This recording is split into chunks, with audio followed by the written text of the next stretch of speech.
Well, that's a state broadcast by the governor of Rivers State, Nyesom Wike, His Excellency, just literally just thanking the people and emphasizing that Rivers State is a PDP state, emphasizing the partnership that's going to happen between the government of Rivers State and the federal government, and also emphasizing that there's going to be continuity in the state, essentially saying, look, the more of what you're going to see is good governance in Rivers State. And he did give the jibe to the opposition on how they really couldn't, even win any local government area. It was a bit more direct. He took a swipe at his predecessor over allegations. So I'm sure you listen to the governor.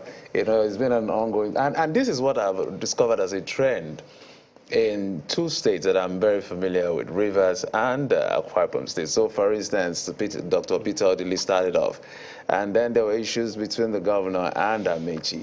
And then Amechi came, Wike took over. There's issue between Governor Wike and Amechi. So right now there's a good relationship between Governor Wike and Peter Odili. If you go to Akwa Ibom, Architect Victor Atta, after he left office, not in good terms with Senator Godswill Akpabio. Godswill Akpabio brought in Governor Odomi Manuel, and then there was an issue between Governor Odomi Manuel and when you keep using brought in, I'm like, isn't not the people that voted? No, I'm just saying, they played a role, in all of that. So now you have the Governor Odomi Manuel having a good relationship, at least politically, with the former Governor Victor Atta, and then seem not to have a good relationship with former Governor Godswill Akpabio. There's a word someone has used. A lot of politics as well. But I say politics is over. It's now time for governance. There's a word someone has used, drama. And I think that was Mr. Johnson. But it's not dramatic for the people whose lives are influenced by the governance that must come to play at the end of it all, especially the youths. I'm talking about youths, Millicent. We have joining us. He also commended, in this speech, commended security agencies. The reason why we had to highlight it, because if you listen to a couple of his broadcasts after the 2019 election, he was on their head, literally at them. But this time he's commending the security agencies. So, and INEC. And INEC as well. So we're just trying to review or just give analysis, not analysis, just remarks of the governor's live broadcast that you just watched. And perhaps our guests who have since joined us, might have a thing or two to say about this. We'd like to welcome to our Lagos studio here, Ambassador Emmanuel Ejiogo, Youth Orientation for Development, UNESCO NGO. Welcome to the program. Thank you for having me. Also with us here is Jude Ozinigwe, I hope I got that right, convener, Cyberchain Digitech Economy, is that it? Yeah, digital economy. Okay, all right. Thank you. Welcome to the program.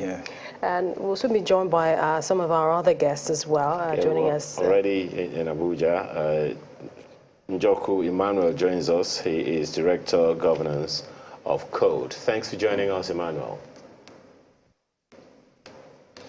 All right, you want to take a first jab, because I'm interested in that technology.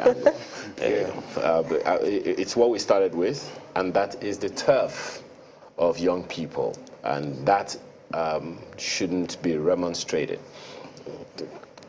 The conversations around technology didn't just start, Jude. It's been on for quite a while, even as far back as the 90s.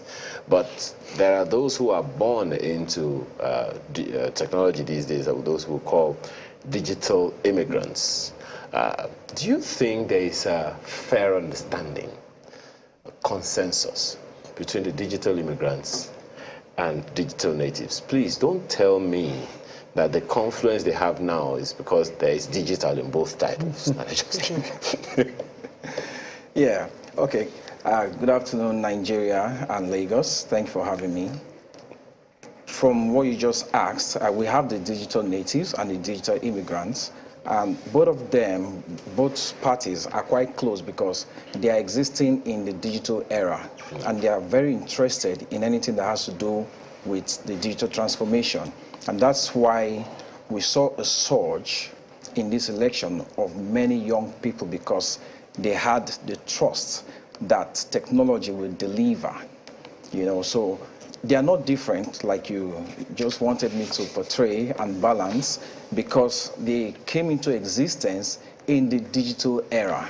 So both the digital natives that were born into this technology era and the digital immigrants that are migrating into it as it's evolving, they have trust in technology because they use technology in everything they do, from schooling to banking to studying to religious activities and all of that. Now we're bringing it into politics, into governance, into choosing their leaders. And I can tell you that these youths, as it were, like some of us are digital immigrants, right? We are the bridge between the analog and the digital. There is trust in technology because we've been using it at different forums, and we have seen technology work. Some of us were not really affected by the cashless policy because we depended on technology. I wouldn't give some names, but there were cases that we had to do transaction and we didn't feel the bite of the cashless policy because we've been using some other platforms before now. We are the migrants. The natives, most of them don't even have regular bank accounts because right from time they've been using some technology platforms. So at the point where the electoral umpire came to say that you can vote your leader, you can choose your leader via technology and it's going to work, they all came out with the hope that this technology was going to deliver. But at the point where votes were cast and they were waiting to see technology take over because they had done their part, doing their civic duty by coming out to vote, at the point of accreditation, there was no failure. So they now went further to cast their votes. So now everybody is waiting for technology to deliver as promised by the umpire, and for whatever reason, we started seeing failures and glitches. At the time, complaints started rising up. We saw videos coming up from different quarters. We saw people uploading their own results, as it were. We saw mutilations and all of that. Then 48 into 72 hours after, results started coming up as against what the expectations of both the digital natives and the digital immigrants had. Prior to election, there was this promise, even at Chatham House, by the main representative, the chief administrator of INEC, saying that the BIVAS was going to deliver, and everybody had hope on that. Now, for we to clarify something here, there are two parts of this transaction. There is a client side, which is a BIVAS, and that's what everybody have been talking about. Now, there is a server side, which is the INEC server itself. At the client side is where we saw failure. The inability of the BIVAS to upload and to send real-time the results to the server. So it wasn't as if the server even broke down. So the question is, this BIVAS was used during gubernatorial election in Anambra and other places and did not fail. So how come it failed during the presidential polls? When proper preparations made, knowing that it's a general, a national election, that everybody's going to come out. When stress tests put into place to see that this BIVAS was going to deliver and all of that, there are multiple things that should have been put into place, but the digital natives don't want to know all of that, because when they go to a particular service provider, they don't want to know the technology is running on. All they need to know is, I pick up my device, yes, and do what I want to do. You know, so we now started seeing a scenario where after we have done our own transaction, then the provider of the service is coming to give us excuses 48, 72 hours after. Now, I took time to study the BIVAS machine itself, going to the OEM. So there's a company that produced this thing. So interacted with what the company had put out there, which is a technical data sheet. And we saw that there are two variants of this bimodal voters accreditation system. There is a 2 gig RAM and a 16 gig ROM. That is a lower model.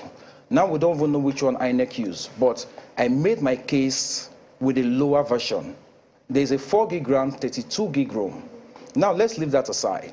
The 2 gig RAM, 32 gig, 16 gig ROM shows that the BIVAS, while collating, verifying, and all of that, can process up to 2 gigabytes of data, random access, and can also store up to 16 gigabytes of information in that device. After checking the capacity of documents, because they scan, right, and they save it as either PDF or JPEG, whatever, what the camera has is an 8 megapixel camera for the 2 gig version. What that will give to you is about 2 megabits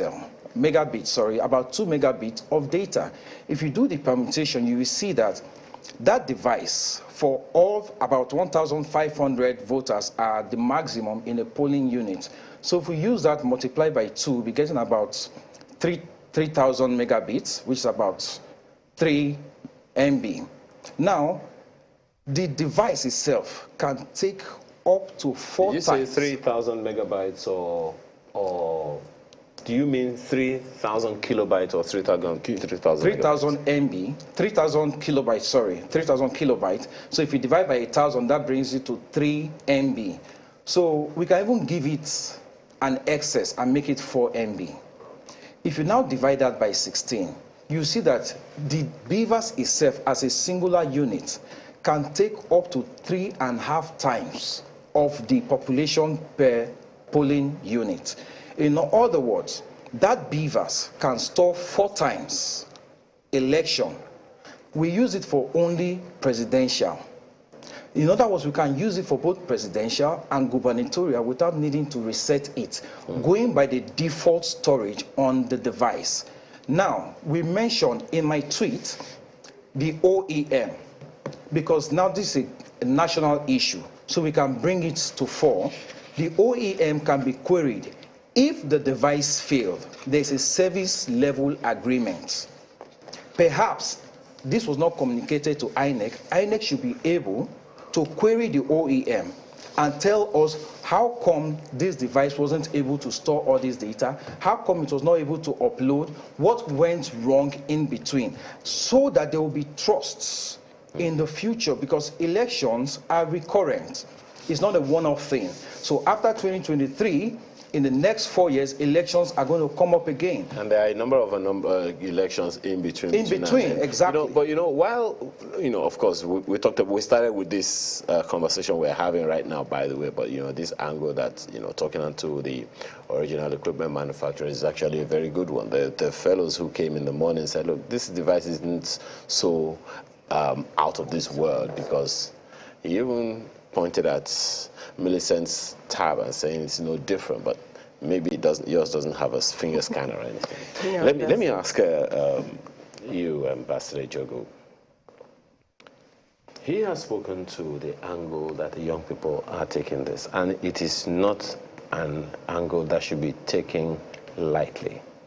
What should government begin to do now in order to begin the process of youth integration? Okay, thank you so much. I think, like my colleague have spoken, the generation that the older politicians are dealing with is a generation of young intellectuals. So at this point now, it appears that the youth, they are like losing trust in the electoral process. So as it is, those elected, they should, after they are swearing in, find a way to make the youth have trust in this whole process. Because as it is, in the mind of every average youth now, it's just that the whole system have failed them. So as it stands now, it's which way do we get back the minds of these youths? And one way is to do the right thing. And now we are talking about, those that have been defeated one way or the other in this whole process. They go to court. So the court should, be able to preside over these issues and make sure that the right thing is done. and those in leadership who should find a way of restitution and also making sure that these whole youths will get their mind back to have trust. But Ambassador, that's not to say that it is the 100% of young people that are thinking in a particular direction. Whatever fraction it is, even if it is 5% or 10% or 20% of young people, there are some of them who are happy with some of the results that they have. For instance, we spoke this morning about the young man in Nasarawa State, the young lady in Kwara, and the young man in Ogun State. The three of them are in their 20s, 25, 26, and 27 years old each, who are members of the National Assembly of their states. So most certainly some young people supported them to bring them into power. So when you say do the right thing, exactly what are you talking about here? Yes, there's a lot of hue and cry about the process. Whether or not that has to do with the outcome as well, that's another question altogether.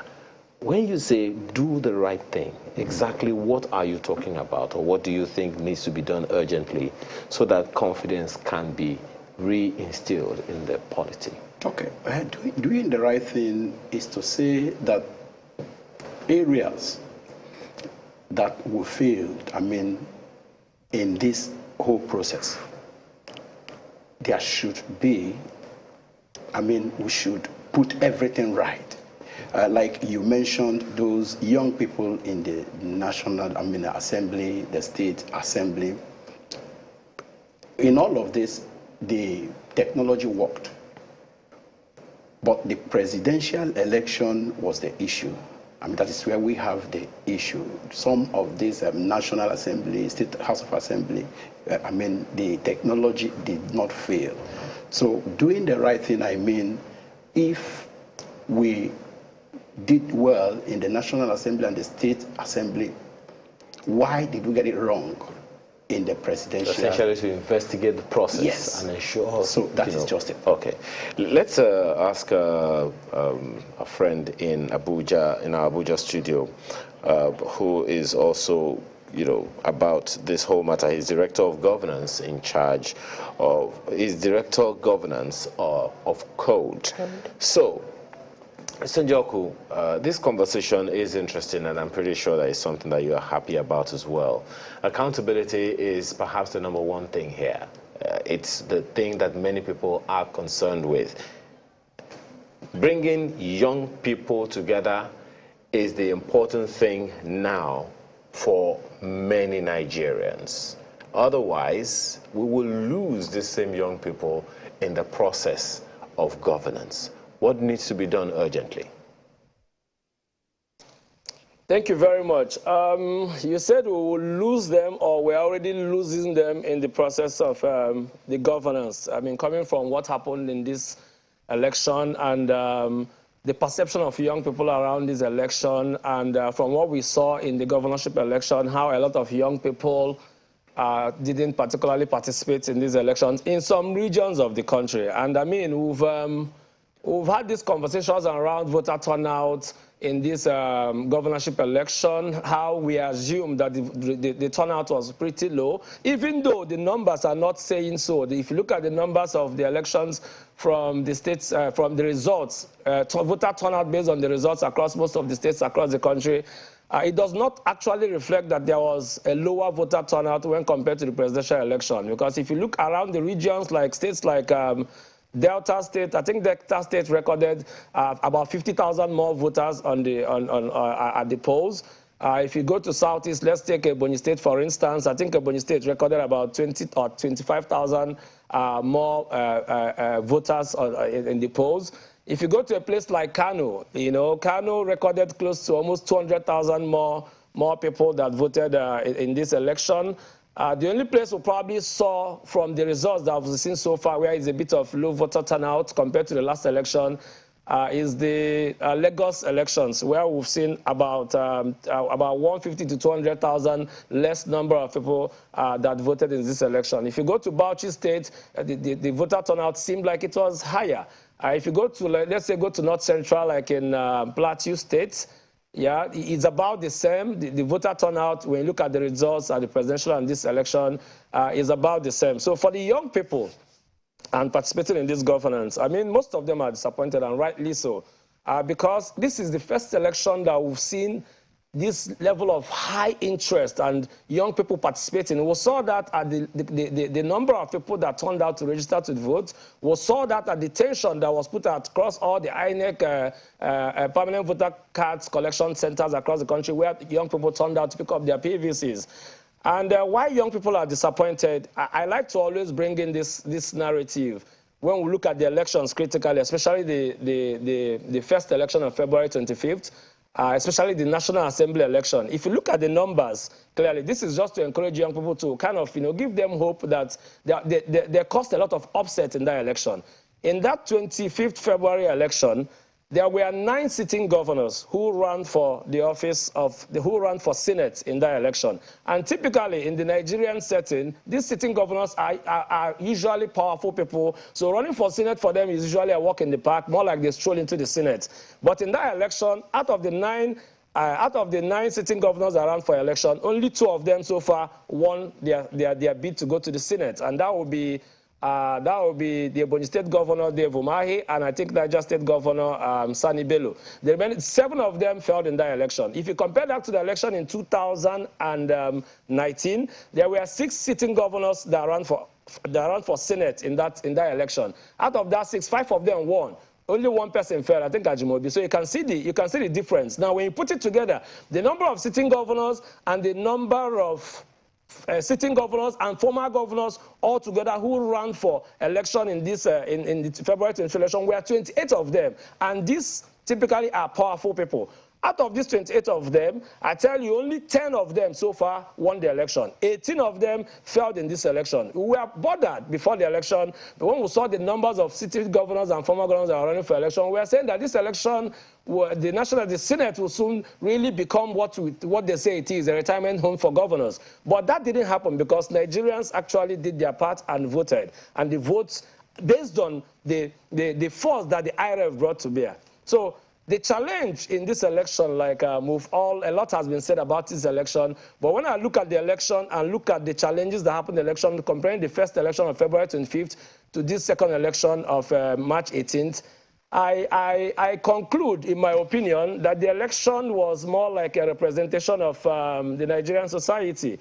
I say this because of the factors that come into play when we have our elections. And if you want to examine the elections, or even any elections we've done in the past, there are 3. When you look at these things closely and you ask, who are the people that participate in these elections, we consider these 3 variables. When you come to INEC, we ask ourselves, the INEC we're talking about, what is the staff strength of INEC? INEC staff strength, I understand, is about 16,500 in INEC. But in this election, INEC recruited about 1 million or 1.2 million Nigerians who did different things across Nigeria, including the NURTW. So when we were so expectant of what will come out of this election, but these people that you're employing are the same regular Nigerians, which we've seen a lot of Nigerians who lack discipline. And then there was no background check that was even done in the character of the people that were appointed to do this job. Of these 1.2 million Nigerians that were recruited, still come from the pool of these same people that will meet every day when you want to withdraw from POS and you are being charged 2,000 naira for every 5,000 naira you want to withdraw. It's the same Nigerians who, once the weather changes in FCT Abuja, everybody drives like a mad person, nobody follows the traffic rule. It's the same Nigerians. Then when you go to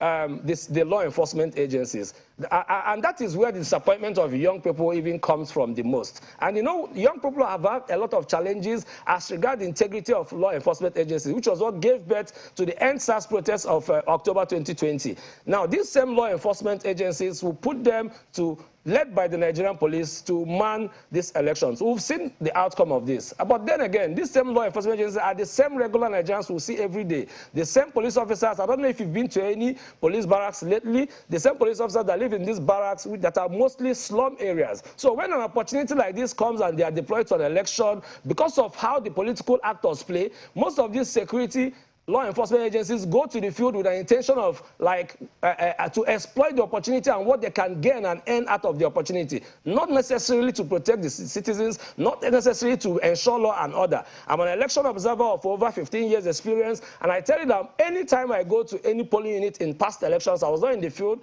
while the situation in this election, but in the past elections, once I'm in the field, when I get to a polling unit, in less than 15 minutes, I can tell you who is buying the vote and where the vote buying is happening. But when you look closely, every polling unit usually have at least 2 security personnel in this polling unit. And most times, you see, they just sit aloof and not really bother.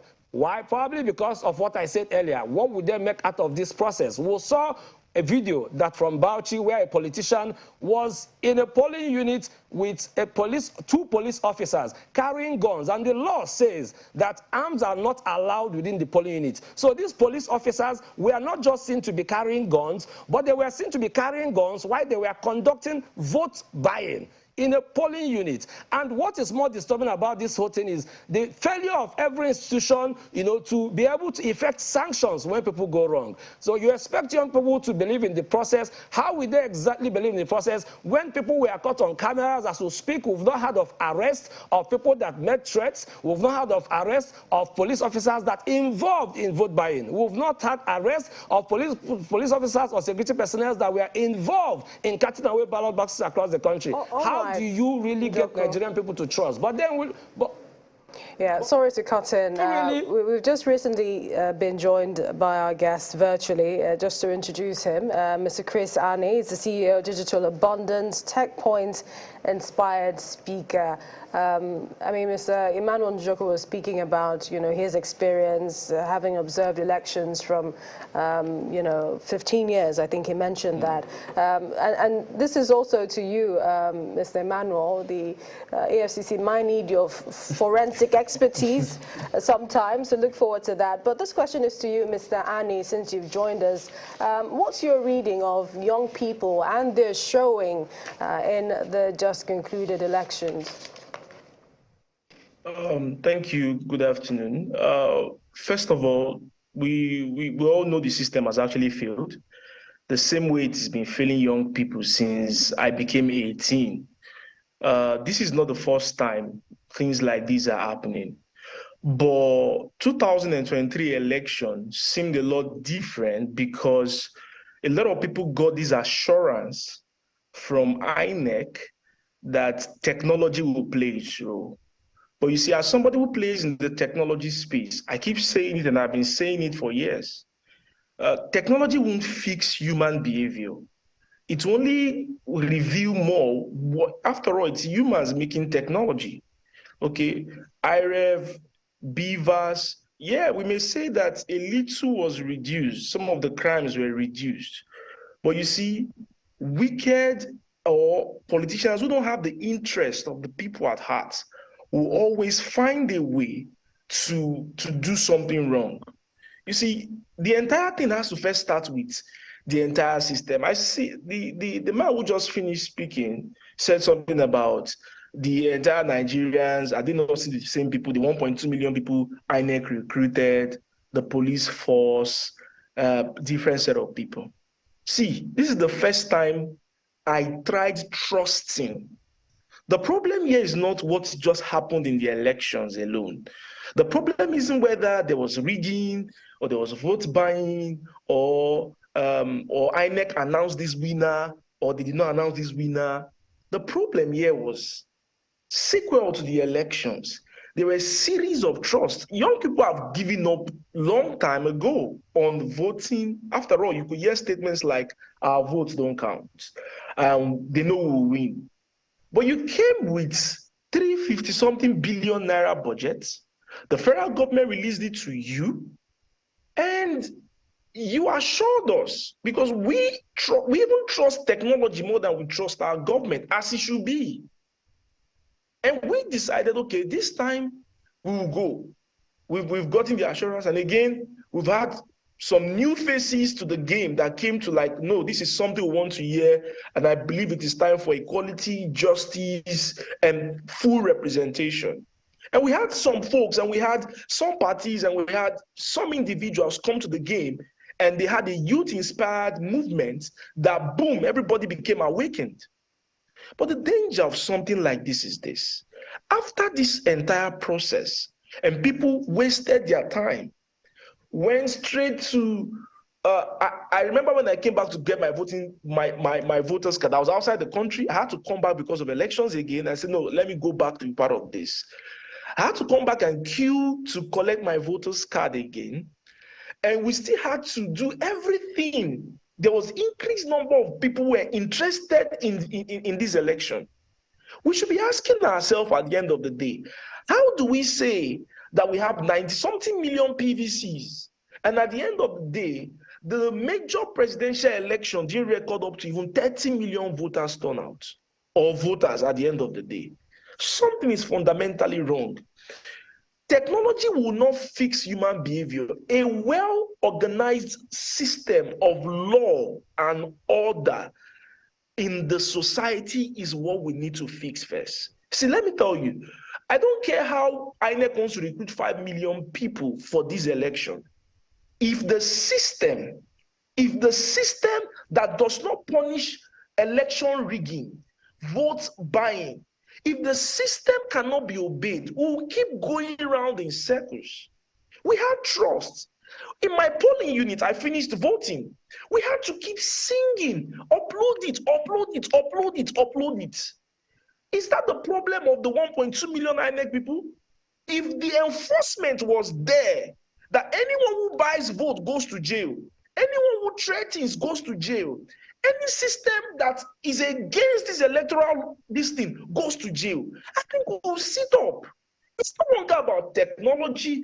Young people have shown all the interest they need to show. What else do we want to do? I keep saying this, maybe a shift from this election. The Gen Zs we know have not enjoyed any economic benefits since they were born. All right, Mr. Andy, if you can hear me, you're smiling, Mr. Jude. From his remarks and comments and his position, it appears that in a long while, the young people decided to give the system a chance, yes, and it failed them. That's what he said, and that seemed to be the sentiment a couple of young people are echoing across the country. Including every one of them who's spoken. So including every one of you. Now, let's not look at something a bit different. Let's look at the model that allow me to call the young people disruptors. Oh, yeah. The model that was adopted to change the system. It feels like, looking at the voting pattern and the participation in terms of enthusiasm, it appears that the model was change from the top, I mean, from the presidential down and not from bottom up. Good. Was that a mistake, or was it just the system suppressed it? Okay, I would want to take a cue from what Chris Anya said. You heard him say he himself had to give this a try. Now you're asking the model of implementation, right? One thing I always ask as an entrepreneur in the tech space is, when you are building a solution, the first question is, who are you building this for? After asking, what are you building it for as well? Good, so we know this has been built for election, but who were these things built for? For Nigerians. Was there a round table to test run with the users? Yes. So intentions were right. I think the issue still boils down to implementation. And that's the case Chris Annie is trying to point at. Implementation is where we still have issues. Technology is a tool. Whatever means you want to use it for. Technology is a tool to get things done, to solve issues. A laptop came and you didn't need an IBM or whatever typewriter, because this is like a higher light. So when a brighter light shines, the lesser light is done away with. We had issues with the card reader. We now heard about BIVAS, which seemed to be a brighter light that should shine brighter above the card reader. The issue with the intention of bringing BIVAS seemed laudable, but the implementation is where we still have issues. So from the top-bottom approach of development, that is where we still have issues. And that's where questions are being asked. That's what the youths are asking. We're not asking the users, we are not asking the voters, we are asking the service provider, as it were, and in this case, INEC is our service provider. Okay, as you're holding that thought, it appears Mr. Ani was really trying to land on his thought. Let's allow him land, and I'll come back. Mr. Ani, apologies for cutting you. Just land on your thought quickly, please. And we hope you haven't given up hope Yeah. to voting again. Well, it's not just about me, but millions of young people. What this is doing to our future. I'll use this thought and close or land. Last year, while I was in Dubai, I was like in a trance or a dream. I don't know what exactly it was, but this thing came like a heavy picture. And so this is me in my 40-something, telling my 40-something, telling my 20-year-old son while he's studying abroad. And this is like something, a future picture that came to me. And his colleague in school was just telling him, hey, Annie, see your country on CNN again, they're fighting. And my son comes back home to tell me, Daddy, country's still fighting. And I had to now tell him, son, let me tell you a story.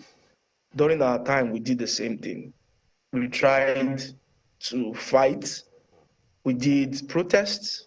We did voting, and nothing changed. And so we're just here.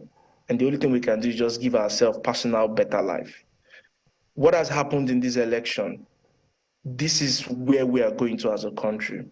If it's about hope, people's hope have been dashed. Except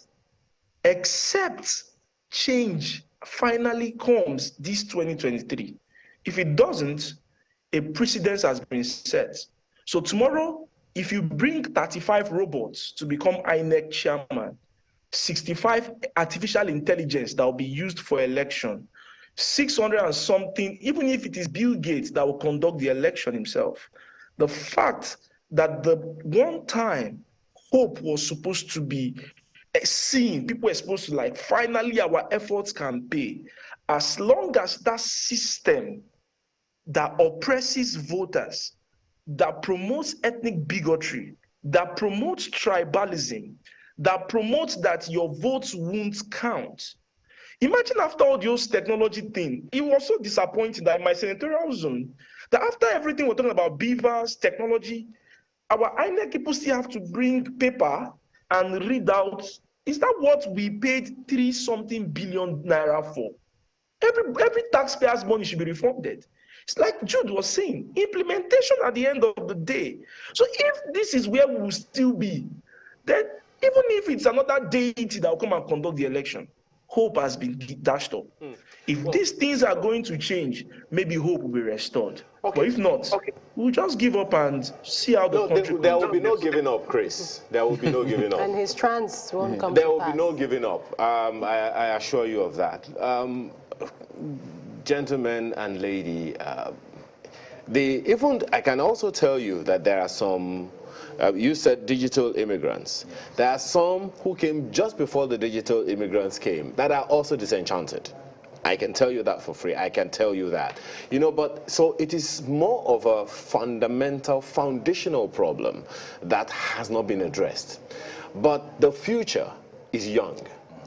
I mean, we can see that from the data, you know, that INEC, you know, put out to us. So can we begin to propose what we should be doing? First, address the government. And Chris, you know, mentioned, you know, the things that we need to do until we, everyone says that. But can we be specific? All four of us on this panel, and my colleagues in Abuja will be joining this conversation shortly. All four of us on this panel for now, can we be specific and ask, what do young people want? And please don't just, let's not just say good governance. Those are generic stuff. What do young people want? What would young people get that will say, this is development? That young people can say, I am safe, I'm comfortable. All presidential candidates made their promises. The president-elect made his promises. All of that, can we just put that on the KIB folder for now? What do young people want? Most of the time, government officials make promises. Do you have the confidence that this is what the people want? We have seen governments build bridges that people do not use. So what do young people want? Who should be asking that question, and how should those questions be addressed to the people? Thank you. If we take a cue from the NSAS in October 2020, there were some demands from the young people. Ease of doing business. If you look into the fintech sector, we saw lots of investors surging into Nigeria to invest in upcoming startups. There was this flexibility of producing, and lots of investors were coming into Nigeria. But at the time, these fintechs and other startups in that space began to experience some bottlenecks, difficulties in registering companies in some certain area with some certain names, difficulties in getting approvals, a rise in getting licenses and all of that. Doing business started becoming difficult. Those were some of the things that those young people were asking for. Police reforms, safety. One of the duty of government is safety of lives and properties. I should be able to walk freely in my country. I've been to some other countries, to some other states outside of Nigeria, that I walk into the night, 2 a.m., 3 a.m., returning back to my lodge 4 a.m. without any fear. I've seen policemen at malls, intercities, without guns, just looking at people. I walk up to them to ask for direction. My cab misses the way and they drive to a policeman to ask for direction and all of that. Safety of lives and properties. In my climb, it's strange to drive to a policeman to ask for direction after missing my way, probably taking a one way, as we call it here, without being fined. These are the little things.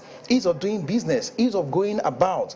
You see a young person with a laptop and maybe a dread, and immediately that person is profiled as a criminal. You see a young guy driving a nice car, and that person is profiled as a criminal, and all of that parked by the wayside. I've been stopped several times when of course, I know how to approach these guys, so I approach them calmly, look at their name tags and call their names and be friendly. But you know, it's not everybody that knows how to do that. You know, so they are parked by the wayside, and the moment you see one or two apps on a young person's phone, that person is taken aside and called a criminal and all of that. The device is taken from them. The IG of police at one time has come to say that no policeman should be able to stop and search randomly. But you and I know that you cannot just say that to a policeman on the street in an isolated part of the expressway, maybe 10 p.m. at night. So the implementation still comes down to this. The young people ask for good governance, but good governance needs specifics. So we are breaking into these specifics. You know, So there are many other things. You've spoken about security. Yes. Security and safety of lives. That's the number one thing that you're raising as a good governance thing. What do you think? Maybe I should ask you differently, since you are what he calls a digital immigrant. Do you think governments at various levels understand young people and what they want? Well, I would say this, that government, they understand the demands of the young people. But the point is just that they are politicizing the whole system. Young people want to be part of the decision process. Now, all of this is happening, and the challenges we're having now is because of our older politicians. The young people, they want to be part of. Now, what is the issue? Why did this go wrong? Let them be part to proffer solution. He has talked about the issue of security. He has talked about the issue, of good governance. But in the governance of the country, young people want to be part. Because the young people, many of them are exposed. They know what is working over there in the Western world. And that is why they want to have a Nigeria that works, not a Nigeria That doesn't work. Ayo, you said, 4 of us here, so I think we're 5, yes? I have 1 or 2 things to say. So maybe I'm talking about the 4 of them who are our guests. Okay, but for the guests, I know you're going to jump in, but I just want you guys to think about 2 questions. The first one is, where were these young people when the process of this BIVAS, INEC, the Electoral Act, the amendments, the Constitution, its amendments, where were they? Second question is, why is it that politicians also use the same young people to disrupt the process? Maybe you answer that one. Okay, that's fine. Yeah, so there is a change in the dynamics now. Over time, due to the lack of trust in the system, we saw this laid-back attitude of the young people. But from the 2019 election, building up to the 2023, we started seeing involvement of more young people. I mean, in 2019, we saw lots of candidates come up, the Fela Dorotoyes and the rest of them. That was the build-up that came up to the Obi movement. And they had hope that these, like, bridge builders, I would call them, the Fela Dorotoyes and the rest of them were the bridge builders, the showerers. And they gave these young people hope that this system is beginning to recognize us. So we should begin to come in. And we started seeing participation of the young people in the electoral process. We started seeing more young people coming at the National Assembly level. Now 2023 has come and we've seen lots of young people coming again. So one thing we should know is Nigerians are easy believers. If you give them a reason to trust you, they will actually trust you. There's this promise that the young people are still holding on to that was given to them and was not fulfilled. Nigerians and the leaders, as it were, we have a second opportunity, a second chance. If they can go and rethink and retweak whatever it is they've promised Nigerian youths and say, okay, we have come into government, not politics anymore, governance. I begin to identify these young people that have been clamoring to get things done and bring them into their cabinets. Lagos State government, at one time I heard the governor mention that one of his media aides or so was a 20-something-year-old young boy, which is good, and some others are beginning to do that. So outside of partisan politics, bring these young people, identify them, let them begin to run some of these processes. And the moment their colleagues see that their peers are now in governance, driving media, driving technology, driving digital economy, driving blockchain and Web3, their hope will begin to rise again. Trust will be in the system. One thing our politicians need to know is the people they need to govern are the young people, the middle age, and the old, not just the old or middle age. Governance cuts across all strata of age, politics, education, and everything. So everybody, those who like you and those who don't. Enemies and whoever. And in fact, a good leader should be able to put their enemies to good use. Those areas that they've blamed leadership, they can bring them in and let them drive some of these processes with good governance and good observation and all of that. Some of these are leaders have experience, but some of them don't have the wits, the technological wit. You can bring all these people that are savvy and run these things. Technology, like I said, and I will always say, is a tool to get work done. If you don't use it to get work done, then we can as well go back to the Stone Age. You know, when you put it that way, it gets home. But, you know, you began the other time by talking about digital immigrants. There's something you said I'm going to throw to Mr. Annie when we... we have some digital immigrants joining us in Abuja. That was not a good idea. I don't think that was a good idea. Well, they are digital immigrants. None of them is below 20 years old. Chamberlain, some of them are about to cross that milestone. I'm not sure. So let's get the verdict. It referred to you as digital immigrants. Do you agree?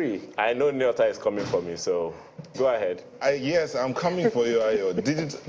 Wait, who gave us the digital passports to be digital immigrants? Yeah, I've been caught in the act. So I'm trying to understand what you guys are talking about. Right in that space. and the funny thing is, Ayo, it's good to be a digital citizen. I mean, that's where the world is going to. So if you're not digitally savvy, Well, we'll throw you behind the bus, and not under the bus, behind the bus, and you can stay back there. Or does he prefer to be an analog citizen? Maybe that's what he prefers, an analog immigrant. Okay, so what the eyes have it then? What? Oh yes, indeed. Yeah, welcome to the Abuja end of the 2023 verdict. State elections are continuing, and in the manner I was speaking, temporarily concluding coverage of the elections. A lot of the states' results have been called, just a few of them, I think about 4 of them. 2 have been inconclusive. I think 2 more probably will be on sooner rather than later, we hope. But today we'll have 2 gentlemen here with us also to weigh in on that conversation that's taking place with my colleagues in Lagos. Started off God bless Utubare is the global president ready to lead Africa. He's here with us on my far right. And sitting beside him is Njoku Emmanuel, Director of Governance Connected Development. Gentlemen, good to have you here on the program. Thank you for having us. Well, speaking about youth participation in these elections, I mean, God bless, what kind of impact or statements do you think young people have been able to make on these elections generally? I mean, when you look at the results from the presidential elections, you would know that we didn't just move from organizing, we went on to taking action. So, because I'm not going to answer the question and say, okay, only the election, because it's what happened before the day of voting. Myself and a couple of other young people, over the course of 2020 and up until 2023. Okay. We need to adjust something with your communication, but that'll happen in a minute, so just hang on. So, Emmanuel Njoku, so from your perspective, anything different from what he's saying so far? Yeah, so of course, we saw a lot of young people participate in this election, not just young people. We saw a lot of first-time voters. A lot of my colleagues, surprisingly, who are supposedly active citizens because of the work we do at Connected Development, have never voted before. This was the first time they ever voted. And why did they vote the first time? Because the whole conversation in the lead up to the election was assuring that their votes will count. So we saw a lot of people come out to vote in the first election, most young people, most first-time voters. Now, what we found out, within my circle of influence is that most of these first-time voters that voted in the 25th February election didn't come out to vote in the 18th. Reason? March. Yeah, so of course it's obvious. A lot has been said about this election and the outcome of the election and the processes and what was done right and what we didn't do right, especially as regards the transparency that the result transmission using the IREV was supposed to bring to bear. That didn't happen. So a lot of citizens just believe that, oh, a fraud has already happened in result collation. And you will bear with me that the most important, in the whole election day process, the most important part of it is one, the biometric accreditation, which we did, which was very important, and the BIVAS did very, very well. Then the result handling, especially at ward collation centers, what the IREV was supposed to do. And Nigerians saw this, and this is partly why a lot of young people voted the first time. You'll recall that the Ekiti State election and the... So, coming from the history of the elections, Anambra wasn't that good. FCT municipal election was here and there. INEC did really good at the Ekiti election. Then came to Osun State, it was really, really good. And if you remember, on the Ekiti election and Ogun State election, by 9 p.m., not midnight, by 9 p.m. of the election day, 95% of all the results had already been uploaded on the IREV. By midnight of the election day, 99. So many people came to this election with that same expectation that what they saw at the Ekiti election is what they were going to see. So when that first 6-7 hours after the 2:30 when polls ended and nothing was coming up on the IREV, okay. I mean, people just lost trust and lost hope. Will those people then, or should they expect change in society if, as a result of what happened the first time out, they couldn't come out for the second time? How can they be justified to expect change? So you wouldn't blame people or expect to guide people in a particular. People have the right to express themselves whichever way they desire to. Sadly, if you see the trend on social media, I'm sure you would have seen some young people who are bringing out their passports, and I think mostly people that live in diaspora are saying they do no longer believe in the country and they're tearing their passports, something that I don't think is patriotic. But for me, so I gave that analysis before, young people who feel disappointed should also look at the upsets they caused across the country, especially when you look at the National Assembly election. A lot of people who ran for office failed in that election. 9 sitting governors ran for Senate, only 2 won. Dave Umahi of Ebonyi State and Sani Bello of Niger State. The remaining 7 failed. 28 former governors and sitting governors ran for Senate. Only 10 of them won in that election. about 18 of them failed. We saw the sons of governors and, in quote, powerful people that run for the election, at the National Assembly election, and many of them failed in the election. However, people trusted the outcome because the IRF was up and running and people were seeing the results. What IRF was supposed to do, which was to carry everybody along, and the IRF lived up to expectation. And for that reason, there were not so much controversies around that. But when we now came to the presidential and things didn't go the way it was supposed to go, I mean, people felt very bad. So when young people look at this, and they should understand, especially our Gen Z, you know, so talking about the Gen Z, you know, this is a generation that are very impatient. You know, this is a generation that in the office, if they don't feel good about something, they resign. You know, I'm not Gen Z, but, you know, we have a lot of being more resilient and, you know, finding a way to. But the Gen Z, once you disappoint them, once they are done. Even in relationships, when you disappoint them, they are out. So we must tell them to understand that, you know, building democracy and building good governance is a process. And we must build on what we have. We must not lose this team. All right. But God bless, can they be ready to lead Africa this way? So the truth is that I've always said it, that democracy is not a 100-meter dash. It's not even a marathon, because I've seen many people use the word democracy is a marathon, but it's not, because a marathon finishes. But democracy is the way of life. It's an intergenerational struggle for the way we want to be governed, the way we want to be led. So for every young person that is angered by what has happened, what we have done is to say, look, we didn't do all of this work that we've done from not too young to run to getting the bill passed and getting electoral reforms done and getting electronic transmission of results done, and now saying we are here now as if this is the silver bullet and then it was happening in 2023. So what I'm saying to every young person, what we've continued to do is to say, look, we took 3 steps forward. Sadly, we took a lot more steps backward. But where are the gains from the 3 steps that were taken? So for us, we're saying if you are ready to lead Africa, what it means is that you will continue to work on the hard work of building democracy and deepening it. So America is 200 and something plus years old practicing democracy, and yet you still hear their president say, oh, we are working towards a more perfect union. We're 60-something years now. So what it means is that we're working towards a more perfect union. Now we know, and which is part of the solution that we're thinking is, we have to change our strategy on how we engage stakeholders. So the peace accord will no longer be for only those who are running for office. The peace accord must now change its strategy, because we implemented the first youth-led peace accord where we got the presidential candidates to sign. But the people who snatch ballot boxes, the guys who go and take ballot papers and cause the chaos, are not the candidates. They are told by, you say maybe the candidates and they are. So what we want to do now is to bring the Agberos into the room and put them on the table and do a lot of back channel work to see that we are allies to the point where we're competing. How is that going to work, though? I mean, isn't that, if people describe it as you giving them oxygen, rather the people that should be bringing them or holding them accountable should be the agencies, security agencies, to make sure they have no such oxygen whatsoever, bringing them to any table? So this is it. Are we designing a society where we want people to be managed by the security agencies and what have you, or we want to build a society where we have people who understand that they're part of the process? That's the answer. So people say, oh, flashpoints, why don't we deploy more troops? I mean, the question go also ahead. will be, this engagement, is it something that you're going to wait until it's time for election, or the engagement? Because many times the politicians and indeed those who say they're involved in building a new nation wait until such a landmark period like elections to begin to engage with people. What about before then? What about issues of governance and stakeholder management? All the way from now, from this point now, till the next election, what's going to happen? I'm smiling because it's like you saw my note, and it's like you've been part of our meeting. Yeah, maybe it was in agreement.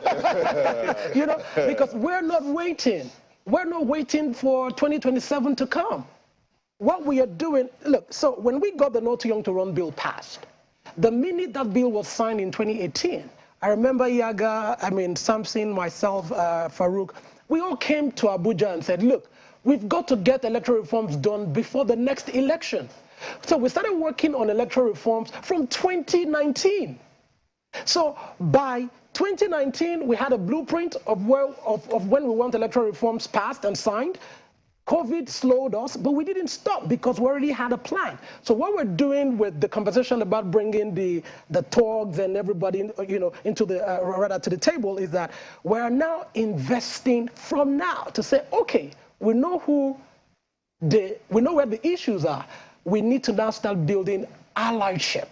We need to start bringing these guys to the table, not just on the day where they sign the peace accord, but before that time. So that is why I'm saying it's like he was there when we were having those strategy sessions, and clearly that's how we're going to move forward from here. Well, I understand. I mean, I have an idea of what it is that might involve, but, and there's a very gentle young man, I don't know if you know Tunde Onakoya, who is doing quite a bit of work with street children, teaching them chess and trying to get them off the streets, because, these are people that eventually evolve into becoming thugs. So, I mean, there is work to be done, and some people realize that, this work is not work that's going to be done overnight, and it's work that involves everybody. I mean, us sitting in the studio, people on the street, well-meaning Nigerians, government officials, etc. But I am just wondering, do you think that we have the staying power to realize the quality of work that lies ahead of us? Because some people are giving up. I mean, I know we've already mentioned some people, for them, these elections was when they decided that, look, if it doesn't go my way, I'm done. I'm leaving this country. It's back. Some people don't even see a way out. They think there's no redemption. But for people like you who have been a part of the process this is not your first elections that you're monitoring, I don't think so. So you clearly have an idea of what has improved and what hasn't. So I am wondering, do you think that we have the staying power to, work another 4 years to see, I don't want to say very little improvement, but what do you think, how would you rate our staying power for the work that lies ahead? So the work is a whole lot. You know what I say is a whole lot? I don't want to say the word, it's almost, if you get the feelers, it's almost like a state of hopelessness. You know what I said? So these are Nigerians seeing betrayal of trust coming from INEC, then seeing, failure of government institutions like the police that is supposed to protect people, that's supposed to, for a citizen, you're simply supposed to come out on election day and cast your vote. INEC is supposed to be there by 8:30 to do their bit. Police is supposed to be there to protect you. Now, we saw situations where people were beaten to vote in a particular way. Those videos I saw on that election day, I could hardly believe they are videos coming from 2023. It seemed like we've gone back to the 70s or the 80s, things we saw in the past, or elections in 1999 or 2003. It didn't look like what we're seeing now. So we've seen failure of institutions of government that is supposed to protect the people. I mean, we saw a police unit, a policeman was carrying, two policemen were carrying guns and supervising vote buying. So that's failure of institution. And we've seen failure of institutions at the level of even the judiciary. Everybody keeps saying, go to court. But these young people, so it looks like almost a state of hopelessness. We saw the failure of traditional institutions. So you see the traditional rulers saying, the people running for office, and you're supposed to be traditional of all. People running for office come to your palace to talk to you, and you're saying you won't win. I'm for this person. Yeah. So this is complete failure of institutions all around. So it's almost a hopeless situation. Now, let's not take the work away from the National Orientation Agency, because while God bless was saying all of that, what came to my mind is, how much can we do? We will do our bit, we'll keep doing our bit to the limit of the resources we'll have and the spread that we'll have. But let's not forget that the vehicle that has been given the mandate, because we need this whole change of orientation. And it's the National Orientation Agency that has the mandate to do this needful. And particularly for me, I think they've been very quiet. And when I was younger, anyway, I think was called MAMSA then. They were so popular.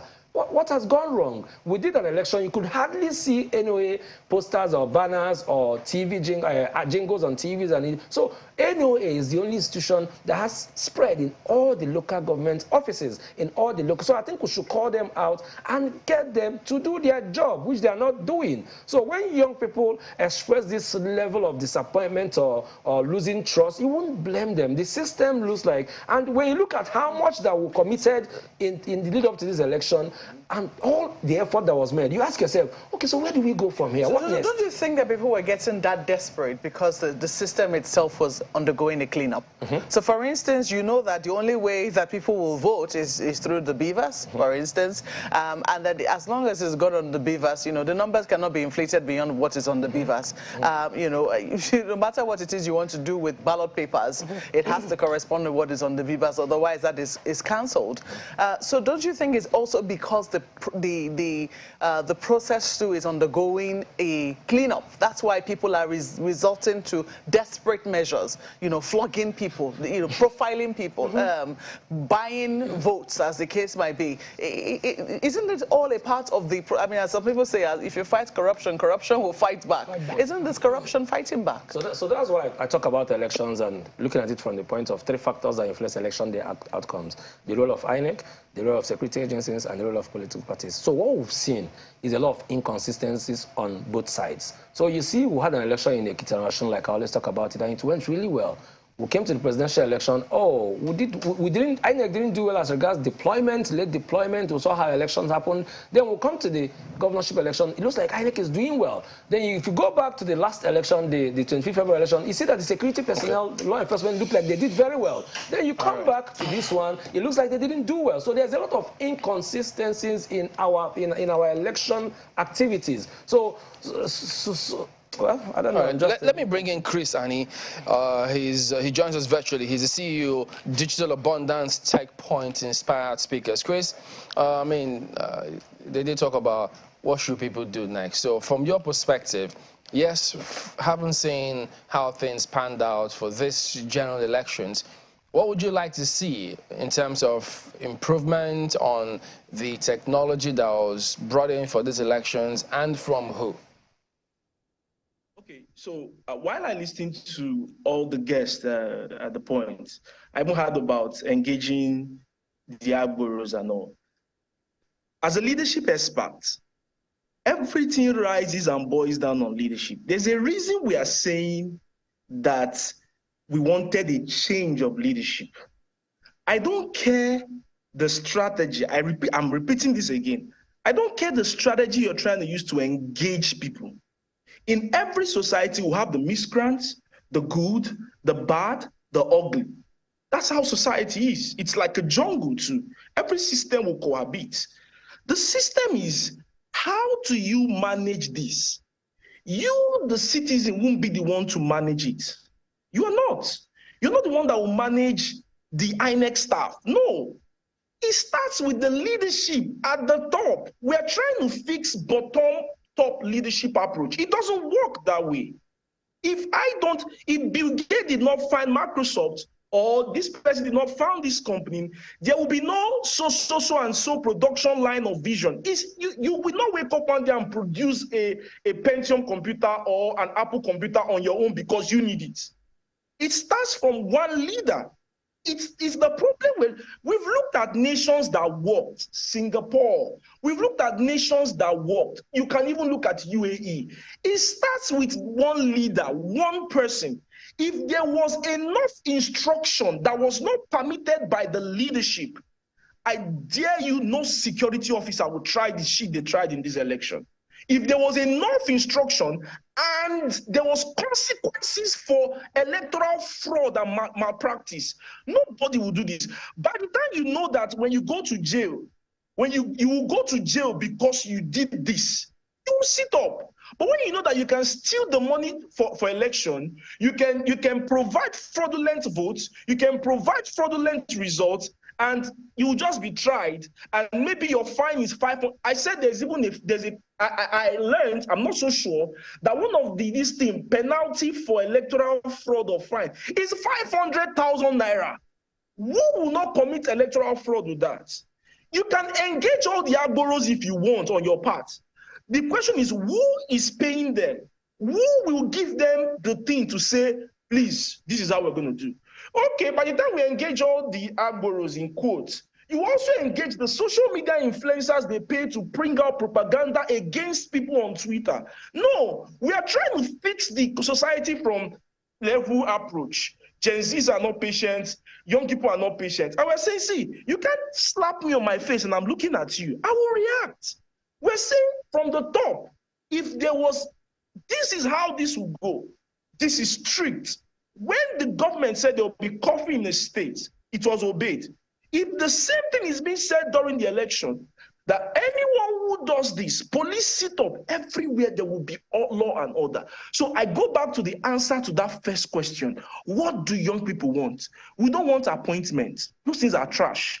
The people the government are using for this technology are still young people. I don't care how young you are. If you come into a system that is faulty, you will be spoiled. Some of the worst set of leaders we have in this country, we have one of the youngest governors in this country. How is his state governed? It's not about the young or the old. I don't even care about the age.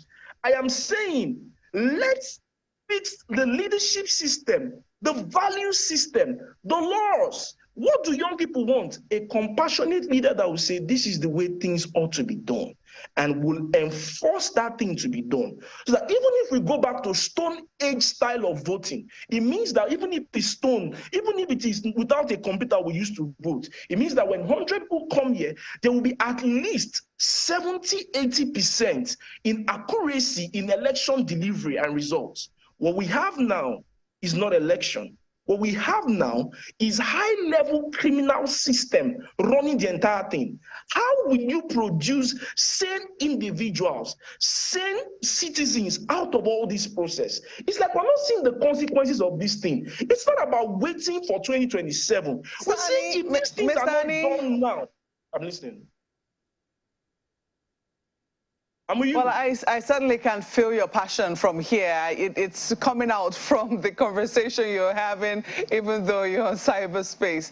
I'm just wondering, though, are you then saying, much as yes, people say that, you know, I mean, because you've spoken about two things, even though they are related. You've talked about institutions, and you've also talked about the place, the role of leadership, and that if leadership, you know, is providing direction and there are consequences for bad behavior, then people will not do what they have done. And I think it has to be taken. But if, you know, that is not encouraged, if we see that somehow leadership is not living up to its role, do the people just sit then and wait for leadership until it gets it right? Don't the people also have a role to play? The people have a role to play, but we'll be at the level of coping and managing. Let me say this. We've been playing a lot of role. There's a young man we all know, well, yeah, sure. I am privileged to watch our, in short, I tell young people today, if you really want to know how bad our country has gone, go on YouTube today, type Oputa panel.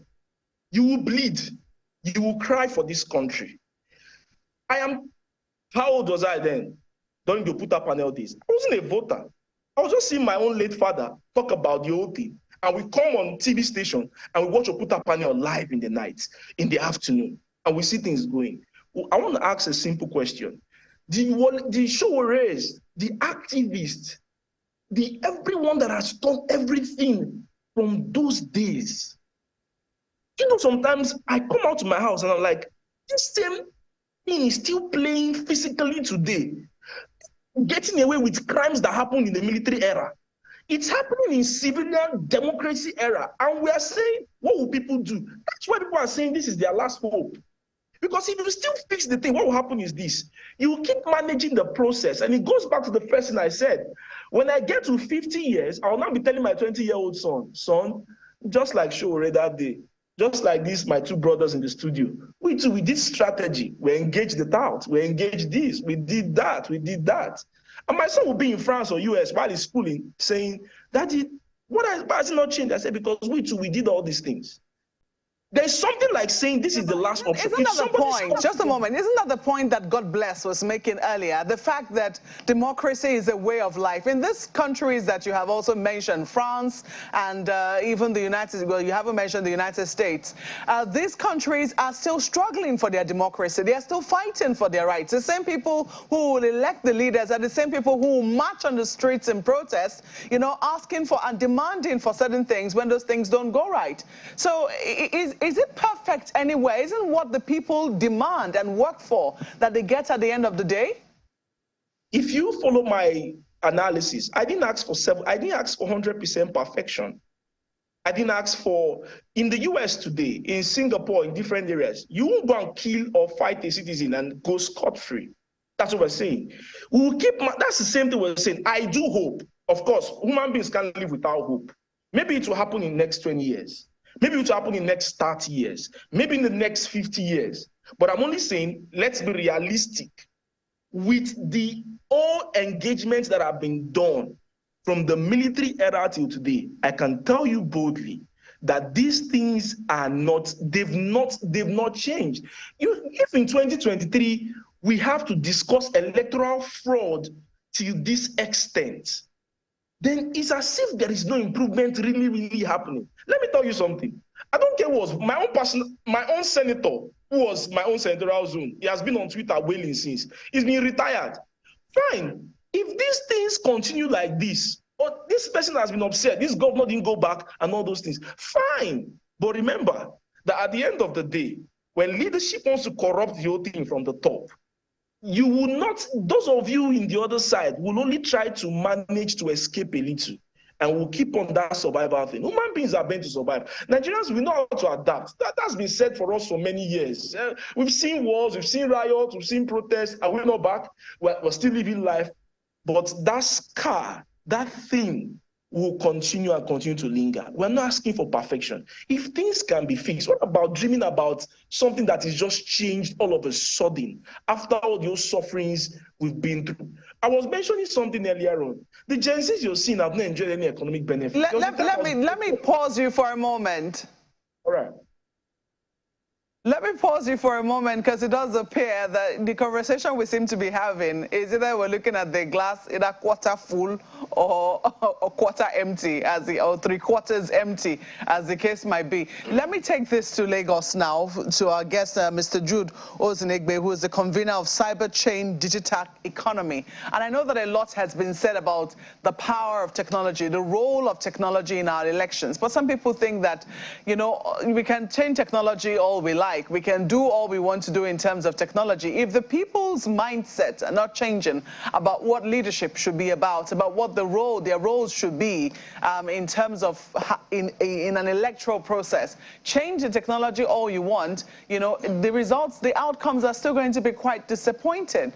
So for you, where do you think that we need to start? In some instances, yes, the technology disappointed, but in some other instances, we see that the human beings too are also disappointed. How do we find a balance? Thank you, Marpe. So technology improves. Some years back, we didn't get to see some of these technologies we are seeing today, and today we are seeing lots of technologies that are being applied also into election. The balance has to come with implementation, like I always say. As the humans are clamoring, as Nigerian citizens are clamoring for better governance, and as technology is evolving and improving, there will come a time, it may not be now, it may not be in the near future, maybe 4 years, but I know that there will come a time where policies will match with technology. We've been in some climes where technology is working and human approach policies are also working. That is what makes up the system. A workable system has to do with the right technology and the approach, the right approach of the human will to get things done. So that's the middle point. Nigerians are clamoring for a good system, a traceable system, an accountable system, an immutable system, a transparent system, a system that will deliver real time. So as these needs are coming to the ears of the leaders, as Chris is saying, that the approach has to be from the top down, now the demand is coming from the bottom up. There will definitely be a midpoint where technological advancement will meet with the right minds. And that is why I'm going to chip in here the word called involvement. the youths, the citizenry that are demanding for good governance cannot demand for this outside of being in the government. There must be involvement.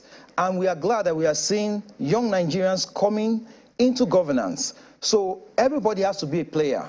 Some people are praying for good governance. Some people are actively voting. Some people are looking at the technology aspect. Some people are getting into government. All players, all hands on deck. A time will come where technological advancement will meet with the policies. As we are clamoring for this, there's a technology that is already providing this, very nascent as it were, which is called the blockchain technology. It is still fresh, it is still new, it's still nascent. Many countries are trying to look into it. Sierra Leone has tried it, Russia has tried it, Estonia have tried it. Nigeria can start looking into it. If I take a cue from the e-Naira, the Nigerian government, the CBN, has looked into that, and they are using the e-Naira as a way to improve on financial services. INEC can also look into blockchain as a way to improve election and voting. It promises transparency, real time. And blockchain technology will make INEC not the entire organizer or the only face on this. It gives room for consortium where INEC is there, the political parties will also be there doing the building up and the design of the system. The Nigerian police, other stakeholders in the entire electoral value chain will be involved in the design of this system. And it is powered by something called a smart contract. In other words, it's going to be automated. You're not supposed to do voter verification with electronics, with technology, and now come to do thumb printing on paper. And that's why we are having issues, where ballot boxes are being snatched and all of that. So the moment all of these are put into consideration, we start looking at Electoral Act and electoral reforms to bring into consideration some of these things that technology is providing for us. And the time we begin to put all this together in a few years. I always say a few years because up to this time, we're not using the card reader machine, we're not using BIVAS. These are new technologies, but there are better technologies that we can start considering. And the moment the government start looking into it, there can now be an electoral reform, which will lead into an act, there may be a bill, and before you know, 8, 10, 16 years from now, we start using blockchain technology. Sure. Right. Of course, the human factor is there, but all of that can be looked into. Life is progressive. Governance is progressive, and Nigerians must know that for we to make progress, we must be involved in the system. Well, it's definitely a conversation that cannot end, but you want to take a quick question? Yeah, just a quick question from Mr. Diogo. In 2020, the young people said we will never forget. You remember the NSAS incident, and that built up to where we are now. What has happened that they've said they will never forget, and how can the system redeem that pledge they made against the system? In 30 seconds. 30 seconds. Okay. The 2020 NSAS was like a pointer to the government.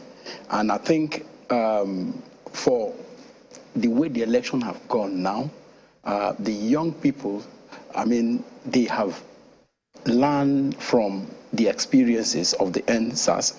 This time around, no young mind will just want to take to the street to make a kind of for any protest. But this we are doing now, letting the leaders know that they didn't go well, that they should do the right thing. All of the people that are kind of incited in this whole process, they should be brought to book, and we should, in a kind of, I mean, those that are supposed to be held accountable should be held accountable so that they can have trust in the whole system. Well, we could go on and on about this. You know what I'm going to recommend? We need another, okay, we talked about the National Symposium on Technology. Technology and a white paper. It's we organize it. Yes, but now we have to organize a national summit, or it's a national, an annual National Youth Conference. Annual National Youth Conference. Not sovereign youth conference. You know, so that way, I mean, these issues will, the government will always be kept on its toes to do the right thing at all times. So I have to thank you, gentlemen, for being here with us today. Ambassador Emmanuel Ejogo, Youth Orientation for Development, a UNESCO NGO. Thank you so much for your time. Jude Zinegbe, convener, Cyber Chain Digital Economy. We appreciate your time. Thank you. Chris Ane, don't worry. That's passion you have. We will not allow it to go to waste. Not we at will all. not allow it to go to waste. He's CEO, Digital Abundance, TechPoint inspired speaker. And guys in Abuja, allow me to close your guests as well. We have had with you right there with us Emmanuel Njoku, Director, Governance Code, as well as God bless Otubure, who is creator of the Future Leaders Incubators. Thank you, gentlemen, for being a part of our conversations today. So this is where we are, and it would seem like, guys, it's been quite a run. It has. You know, flowing from this conversation about technology, one of the fears that I have is just imagine AI sitting down here discussing, talking. Am I hearing ChatGPT? Which, you know, it's just, you know, one of the things I'm worried about. But then, you know, we hear technology is the future, but there are also those dangerous sides of technology. Yeah. Guys in Abuja, isn't that so? Especially Malkwesh, since she was caught in the act. Well, I don't know how that works. We'll have AI as our what? As our presiding officers, etc. Be careful what you wish for. No, Mark, Be careful what you wish for. Chamberlain, what may happen eventually with AI is the fact that maybe the day you don't feel like coming to work, they just program your voice and it will run the show. Or someone that looks like him.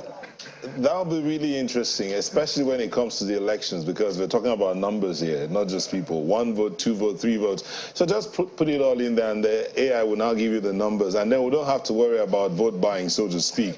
That means at that point, we'll be sitting in the cars or in the marketplace or wherever we are to cast our votes, and then the numbers will just be popping up. I was say, hey, maybe Ayo won the election this time. No, let's start with you. You know, you. There are some robots will be demanding to vote.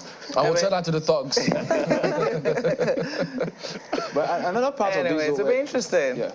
Another part of this whole thing that I'm a bit concerned about. I don't know whether there's something unique about our country, but beautifully unique. But sometimes, let's look at it differently. The BIVAS, I've always said, has helped with the overvoting situation. It's now almost impossible for it to overvote because you'll be caught.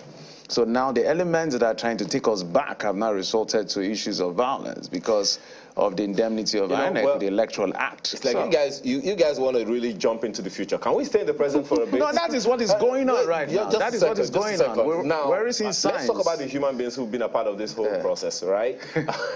You know, so Chamberlain, I know that you haven't had quite an easy run. Markware, I don't know how it was for you. I presume it's not been easy.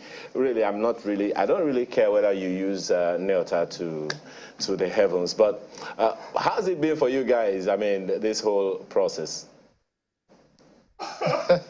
Well, let's start with you then. Ayo, I love you. And I like the fact that you love me so much not to care how I went through this. But it's been a good run. Regardless of how demanding it's been. But the truth is that we here and you out there, we amount to nothing without those guys behind us, the ones who are standing behind the camera, the ones who are in the master control room, the producers who are doing the research, who are the reporters in the field who are going from one place to the other to ensure that they get the information, to get the right footage, to get the right data, to ensure that we have what we're going to tell the world about. Those guys, they are the powerhouse. So regardless of how drained we might or how demanding this sitting here is, and sometimes we have to stand up for a few minutes to, you know, get the blood flow back in. I was caught stretching yesterday. Yeah, stretching. You know, it's really been, and it's a privilege to actually sit here and all of that, Markwe. Indeed, Nyota, it's always a privilege, one never to be taken for granted.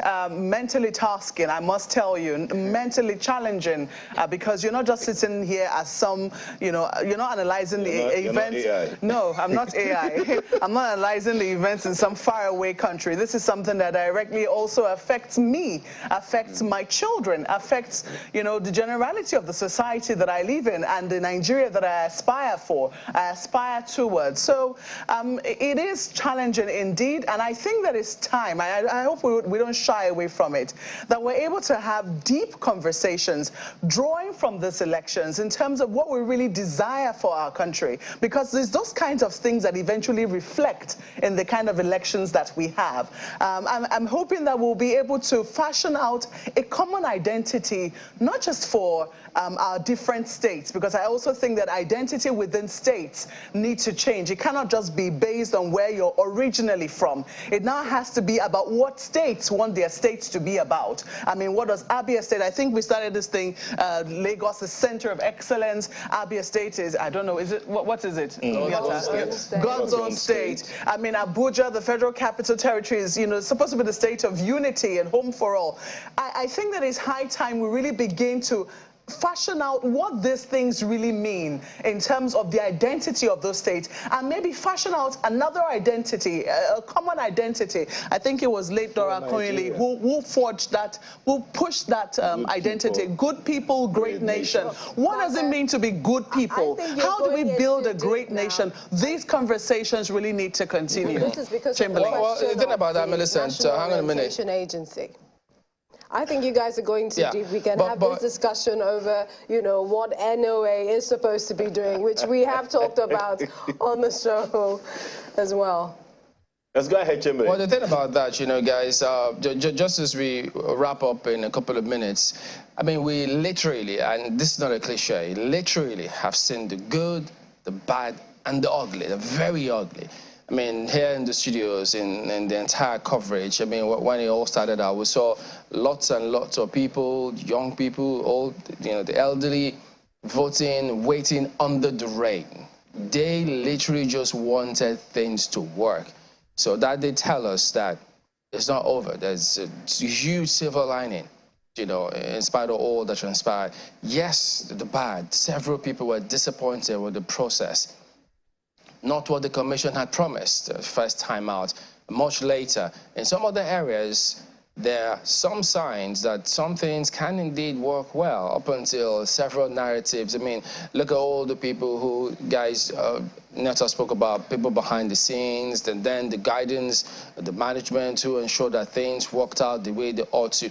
That is what you expect leadership across board to be, the guidance, such that all of those young people out there who seem they lost hope, they're in despair.